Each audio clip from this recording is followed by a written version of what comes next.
किसान भरावो canary agro तुहाडे लई लैके आया है कैन-स्टार जिहड़ा तुहाडे झोने नूं वकानी रोग नहीं होण देंदा अते तुहाडे झोने दी हाइट नूं कंट्रोल करके झोने नूं गिरन तो बचाउंदा है। कैन-स्टार अपनाओ, झोना बचाओ।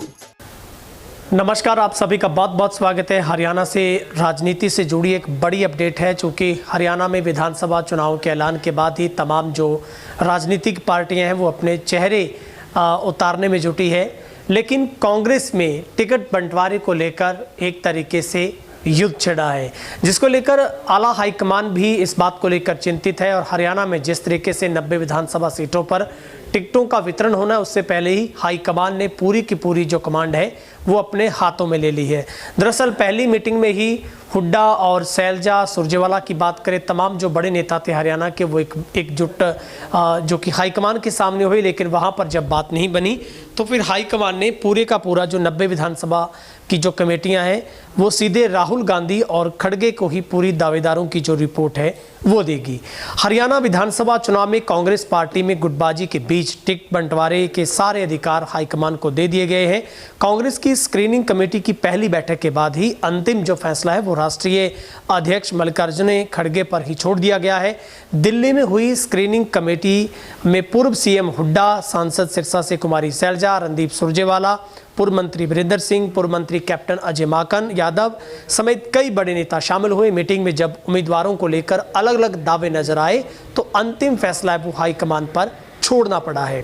इस फैसले के बाद कांग्रेस हाईकमान हरकत में आ गया है और हाईकमान के ही निर्देश पर स्क्रीनिंग कमेटी ने सभी 90 विधानसभा सीटों पर कमेटियां बना दी हैं, जो कांग्रेस टिकट के लिए अप्लाई करने वाले सभी दावेदारों की हकीकत को परखेगी, जांच पड़ताल होगी और रिपोर्ट हुड्डा या फिर सैलजा को नहीं दी जाएगी। सीधी की सीधी जो सभी नेताओं की रिपोर्ट है वो हाईकमान को देनी होगी। यही कमेटियां अपनी रिपोर्ट स्क्रीनिंग कमेटी के चेयरमैन है जो अजय माकन है उनको देगी। माकन इस रिपोर्ट को सीधे फाइनल लिस्ट करने के लिए राहुल गांधी और जो कि मल्लिकार्जुन खड़गे के पास है जो मीटिंग में भेज देंगे। कांग्रेस सूत्रों की माने तो अगस्त महीने के अंत तक कांग्रेस की पहली लिस्ट है वो जारी हो सकती है। और दिल्ली में हुई मीटिंग में केंद्रीय नेतृत्व ने ये संदेश देने की कोशिश की है कि हरियाणा के नेताओं में कोई गुटबाजी नहीं है। सीधे तौर पर आप समझ सकते हैं कि जो हुड्डा खेमा और सैलजा खेमे की जो गुटबाजी या भित्तरघात का डर है वो हाईकमान को भी सता रहा है। और ऐसे वक्त में जब 5/5 के बाद लोकसभा चुनाव से उत्साहित कांग्रेस किसी भी तरीके से किसी खेमे पर अब बिल्कुल निर्भर नहीं रहना चाहती है। और सीधे तौर पर हाईकमान ने इस बात को तलख टिप्पणी में कहा है कि हाईकमान है वही इसी के ऊपर आखिरी जो फैसला लेगा। लेकिन मीटिंग की वजह ये रही कि मीटिंग में पूर्व में सीएम रहे हुड्डा, कुमारी सैलजा, रणदीप सुरजेवाला, कैप्टन अभिमन्यु, प्रभारी दीपक बाबरिया और देवान एक साथ बैठे हुए दिखाई दिए और एक साथ बातचीत भी की है। बैठक में यह भी तय हुआ कि कांग्रेस प्रदेश चुनाव समिति के जो टिकट चाहने वालों के नाम स्क्रीनिंग कमेटी को विचार के लिए भेज सकते हैं। ये नाम उन उम्मीदवारों के अतिरिक्त होंगे जिन्होंने आवेदन शुल्क देकर आवेदन किया। और आपको याद है कि इसी निर्धारित प्रक्रिया के तहत 2500 से ज़्यादा जो आवेदन है वो 90 विधानसभा हलकों से भेजे गए हैं। और राहुल गांधी ने यह कहा है कि महिलाओं को भी टिकट देने की वकालत उन्होंने की है। 26 अगस्त से स्क्रीनिंग कमेटी की बैठकें शुरू होंगी।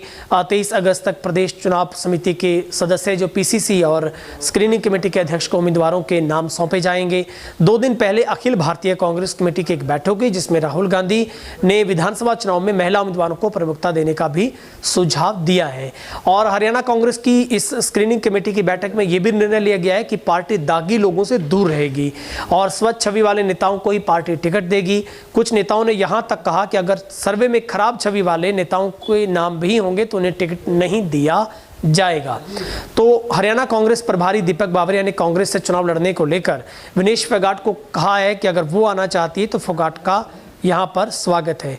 तो हरियाणा में अब लगातार जो कांग्रेस है वो स्ट्रेटजी बनाने पर जुटी है और 90 हलकों में और जिस तरीके से गुटबाजी से कैसे बचा जा सकता है, किस तरीके से निष्पक्ष तरीके के साथ बिना किसी विरोध के, विरोधाभास के बिना और कांग्रेस के तमाम शीर्ष नेताओं को एक साथ रखकर बिना किसी भेदभाव के, बिना किसी नाराजगी के, निराशा के कैसे टिकटों का बंटवारा हो, कैसे वितरण हो, इसी बात को लेकर पूरी की पूरी रणनीति है वो कांग्रेस बनाने में जुटी है।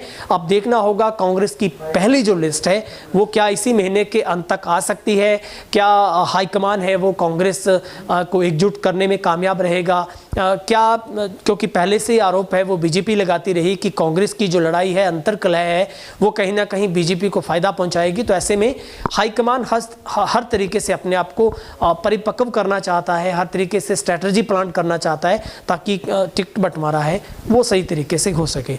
आपकी राय देखेंगे कमेंट सेक्शन में। बहुत बहुत शुक्रिया।